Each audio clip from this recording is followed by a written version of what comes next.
भगवान श्रीनाथ जी के अष्ट सखा हुए और अष्ट सखाओं ने सुंदर सुंदर पद गा करके भगवान को रिझाया है। भगवान के साथ में क्रीड़ा की है, भगवान के साथ में खेले हैं, भगवान के साथ खाए हैं। इसी कलिकाल में गोवर्धन की तलेटी में जतिपुरा में ही अष्ट सखाओं ने भगवान का खूब साक्षात दर्शन प्राप्त किया है और खूब लीलाओं में महाराज भगवान के साथ आनंद लिया है। उन अष्ट सखाओं में से एक का नाम है कृष्णदास जी।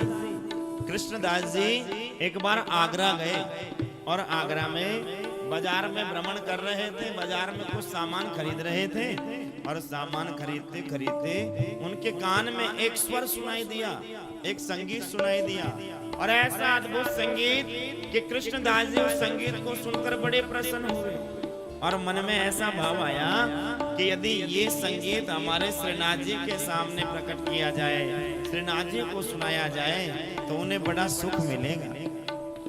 क्योंकि भगवान कन्हैया है ना, उन्हें हम जितना सुनाते हैं उतना ही भगवान कृष्ण प्रसन्न होते हैं। उन्हें संगीत सुन के, सुंदर सुंदर भक्तों के पद सुन करके परम सुख मिलता है। तो कृष्णदास जी ने सोचा कि जहाँ से संगीत आ रहा है वहां जाकर के उनसे निवेदन करूं और उस स्वर लहरी के मारे सहारे सहारे कृष्णदास जी पहुंचे तो वह स्वर एक वेश्या के घर से आ रहा था। वह वेश्या उस संगीत को गा रही थी और कुछ मन चले व्यक्ति, कुछ मन चले लोग वहां बैठकर उस वेश्या के संगीत को सुन रहे थे, उसके नृत्य को देख रहे थे। कृष्णदास जी ने जाकर के निवेदन किया, कृष्णदास जी ने जाकर के निवेदन किया। कृष्णदास जी ने कहा यदि आप ये संगीत हमारे प्रभु के सामने, हमारे मालिक के सामने प्रकट करो, हमारे मालिक के सामने गाओ तो उन्हें बड़ा सुख मिलेगा, वो बड़े प्रसन्न हो जाएंगे। अब महाराज उस वेश्या ने सोचा कि कोई सेठ जी होंगे इनके मालिक, किसी सेठ जी के लिए कह रहे होंगे। तो वेश्या ने कहा कि मैं ऐसे नहीं गाती, मैं गाने के बदले धन लेती हूँ, पहले ये बताओ मुझे क्या मिलेगा। तो महाराज कृष्णदास जी ने कहा 100 रुपए निकाल के उसके हाथ में रख दिए और कहा कि ये 100 रुपए तो एडवांस है और जब हमारे मालिक प्रसन्न होंगे, प्रभु प्रसन्न होंगे तो और खूब तुम्हें देंगे, खूब लुटाएंगे।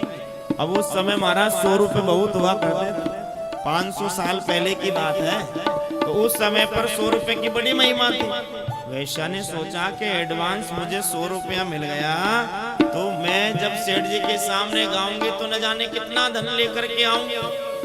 और वेश्या मन में सोच रही है कि इतना श्रृंगार करूंगी, इतना सज धज करके जाऊंगी, इतनी तैयार होके जाऊंगी कि संगीत तो क्या, सेठ जी मेरे स्वरूप से ही प्रसन्न हो जाएंगे, मुझे देखकर ही प्रसन्न हो जाएंगे।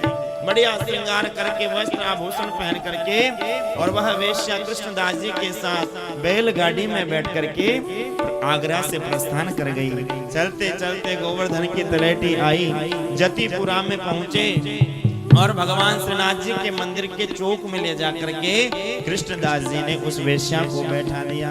उस समय पर भगवान के भोग लगा हुआ था और भोग का समय था तो पर्दा लग रहा था गर्भगृह के। वेश्या ने कहा कहाँ है आपके मालिक? कृष्णदास जी ने कहा भी ये पर्दा खुलेगा और इस पर्दे के पीछे हमारे मालिक बैठे हैं, ये पर्दा खुले और आप तुरंत गाना प्रारंभ कर देना। वेश्या बैठी बैठी इंतजार करने लगी, उसे लग रहा था कोई सेठ जी अंदर बैठे होंगे, कोई धनवान सेठ होगा वो बैठ करके मेरा संगीत सुनेगा। लेकिन जैसे ही भोग का समय हुआ और जैसे ही गोस्वामी जी ने पर्दा खोला, भगवान श्रीनाथ जी को देख करके उसका शरीर स्तब्ध हो गया, उसके नेत्र सजल हो गए और उसका शरीर बिल्कुल सुन्न पड़ गया। और पीछे से कृष्णदास जी कह रहे हैं गाओ ना, हमारे सेठ जी को भजन सुनाओ ना, संगीत सुनाओ ना। वेश्या के नेत्रों से अश्रु निकलने लगे। वेश्या कहने लगी कि मैंने जो भी आज तक गाया वह संसार के मानवों का मन लुभाने के लिए गाया, इसलिए वह संगीत अब अपवित्र हो गया, वो इनके सामने गाने के लायक है नहीं, मैं अब इनके सामने गा नहीं सकती। इसलिए हे महात्मन आप गाओ और उसके ऊपर में ठाकुर जी के सामने हाजिरी लगाऊंगी। तो उस वेश्या के मन के जो भाव है उस वेश्या के मन के भाव को ही आज कृष्णदास जी गा रहे हैं। वेश्या मन में भाव प्रकट कर रही है और कृष्णदास जी गा करके सुना रहे हैं। मेरो मन गिरधर छवि पे अटक्यो। कृष्णदास की ये प्राण न्योछावर, और जैसे ही प्राण न्योछावर बोला और उस वेश्या ने अपने प्राणों को त्याग दिया और उस वेश्या के शरीर से एक ज्योत निकली और वह ज्योत भगवान श्रीनाथ जी के विग्रह में जाकर के समा गई। बोलो भक्तवत्सल भगवान की जय। उस वेश्या को भी भगवान ने अपने श्री अंग में स्थान प्रदान कर दिया। उस वेश्या पर भी भगवान ने कृपा कर दी।